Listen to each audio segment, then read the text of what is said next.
Now, not long to go until the big day this Saturday, and one question everyone wants to know is who is going to be there and who won't, and what exactly will be happening on Coronation Day itself. To put our minds at ease, I'm joined by France 24's Royal Watcher and International Affairs Editor Philip Turle. Philip, great to see you as always. So, the big day on Saturday begins quite early in the morning, doesn't it?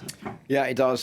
6 o'clock in the morning is the kick-off when the coronation route will be closed to traffic, but the public are already there. They've been arriving over the past few days. Some are camping out in their own private tents there, spending the night so as they're going to get the best position to see the future King and Queen go past. Meanwhile, the 2,000 or so guests will start arriving at Westminster Abbey a little bit later in the morning ahead of King Charles and Camilla, who'll be brought there by coach at about 11 a.m. in a procession from Buckingham Palace.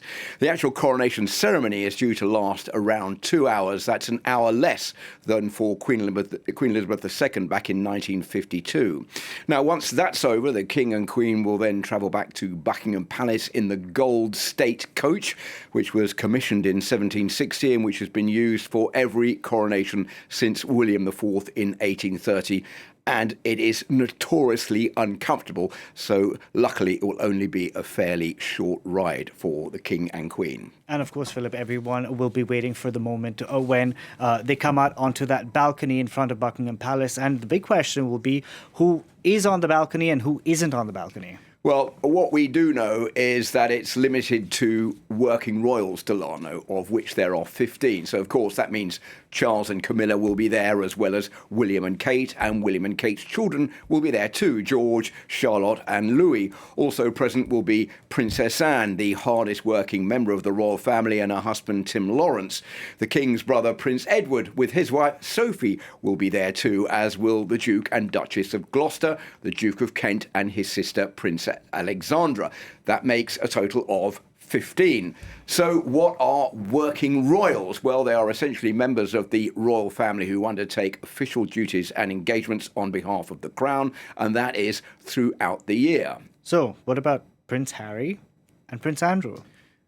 Well, neither will be there, I think. That's what everyone is expecting, although I think everybody will be scrutinising their TV screens to see whether Harry makes it to the balcony shot or not.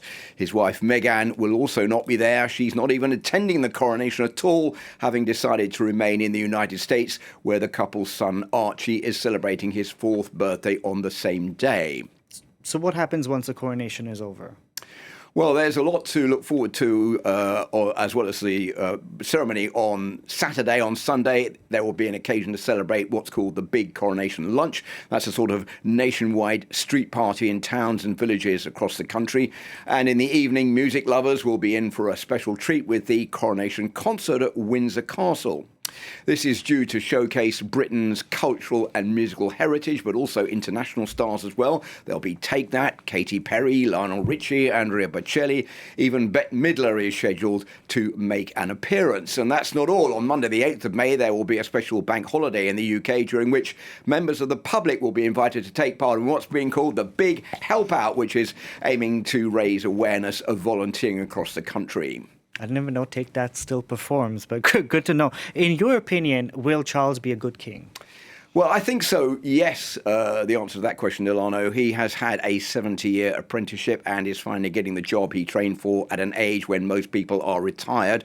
And Charles knows that his primary task now is to maintain the monarchy and to pass it on to his son.